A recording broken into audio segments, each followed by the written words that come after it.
Yo, what's good guys? This is Nightwing2303 and today we got a detailed look at these bad boys. This is the black and metallic silver Air Jordan 5. This is the most recent retro version. This is the remastered edition. They haven't come out like this since I think it was 1999. I was in high school.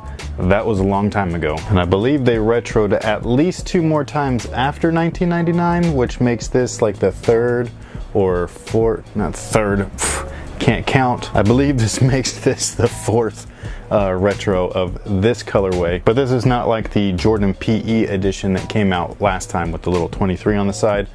These guys are just like the original 1990 or 1999, either one depending on how you look at it, version of the shoe that retailed back in the day. So as you can see, they are black and metallic silver. Surprise, surprise. They do feature the blue translucent tinted soles, which some people don't like. I personally don't mind it. However, they do have the Nike branding on the bottom and the heel. And then inside, they brought the Nike Air back as well, along with the red insole, which is cool. The insole itself is fluffy. It's a style of Ortholite, but it's not the most premium Ortholite insole. Usually the more premium would be like the reds or the yellows. And then the basic Ortholite insoles are the blue ones, and then these ones are the gray ones, which are even more basic than the basic. Not complaining though, because it still provides plenty of step and comfort, which I like. Complements the polyurethane midsole, since that is on the firm side, as well as the encapsulated heel and forefoot air units. Something I forgot to mention is that the lace lock has Nike on it, as well as the little toggle. So if you're into that stuff,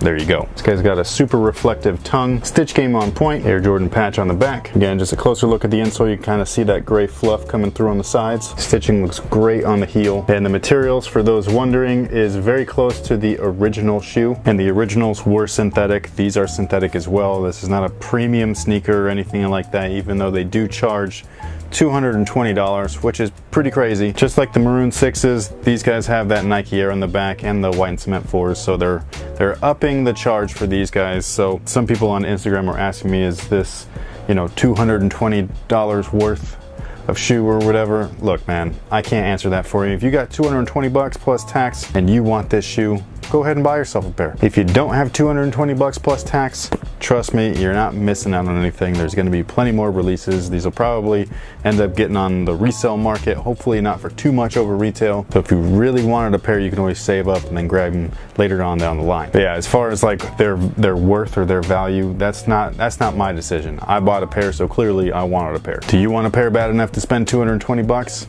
That's your decision. All I can say is that the material quality is as close to the original as we've ever had it, and then the build or craftsmanship on this particular pair at least is nothing to complain about. I literally have no complaints. To me, they look great, you know what I mean? So I really dig them. This is also a classic. I got rid of the last pair that I had that was from 2011 or something like that. They had the 23 on the side, mostly because I knew that these guys were coming back out. And the other pair I dogged because I played in those for the performance review on the Air Jordan 5. Not a shoe that was really my favorite to play in. I played in the original white and metallics back in the late 90s or early 2000s after they had released and everything, but you know, I was a teenager. It was my only real pair of sneakers, and I was forced to play in those indoors and outdoors. So at the time, I thought that they were great.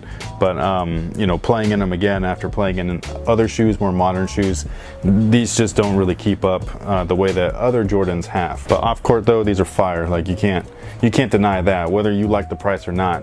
You know, these look great. But other than that, there's not really too much else to talk about. Maybe the sizing, they feel a little snug. I did go down half a size because that's what I've been doing with most of my 5s, and I'm kind of, you know, not sure if I should have gone true to size or not. So, you know, all else fails, go true to size just to be safe. Or if you own previous 5s, that's the size that I would purchase if I was you. I think that my foot might be expanding just a tad bit because some of my older shoes that I did go down half a size in, they no longer fit properly. So sizing, that's on you. Sorry, can't help you out this time. But yeah, that's pretty much it. I kind of just rambled in this video. It's not really a review, even though it kind of is. I really like the way that looks though. That looks super fresh. And yeah, just seeing these when I pulled these out of the box, it immediately took me back to 1999, because that's the time when I remember seeing these. I wasn't, you know, into sneakers back in like 1990 or whatever when these originally released. So 1999, I was in high school. A friend of mine had these. Another friend of mine had the white ones with the fire red, the silver tongue fire reds, not with the black tongue fire reds. And then there was me with a pair of Airfly 89s because they had the tooling of the Air Jordan 4, and that's about as close as I could have gotten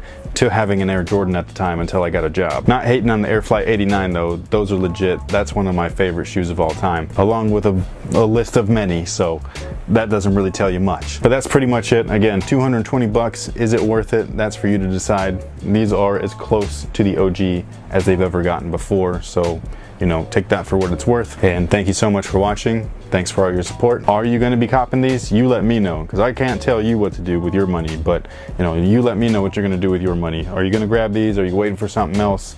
I know that the what is it, the oxidized 14's coming out. I'm not really a fan of those, never have been. I did buy those back in the day, but for my little sister, so they were like this big, you know what I mean? I mean, I liked them on her, but I didn't want a pair personally. I've always been more intrigued or infatuated with the Indiglo 14's, so I can't wait for those. Let me know if you're grabbing these. Maybe you're grabbing a hoop shoe instead, you know what I mean? Who knows? Crazy Light 2016s are awesome, just saying. And thank you guys again. So until next time, guys, have a good one. Yo, what's good, guys? This is Nightwing2303. Thank you guys for coming back and tuning in. That was corny. I'm not gonna put that in there. Yo, what's good, guys? This is Nightwing2303. I got a cool unboxing. Nope, I didn't. I already unboxed it. Damn, idiot. Yo, what's good, guys? This is Nightwing2303. I got a really cool package in today, and it was unexpected. It was from Adidas Running. It featured these guys here. This is a little interesting. I don't know what this is, but I mean, it looks cool. We've got this Grizzly snapback. Can't go wrong with that. So that's also a nice material. This is kind of cool. Lightweight. I love it when they pick underwear for me. There is nothing more awkward than somebody picking your underwear for you. And you can't go wrong with camel print underwear, right? Just in case you're naked in the woods.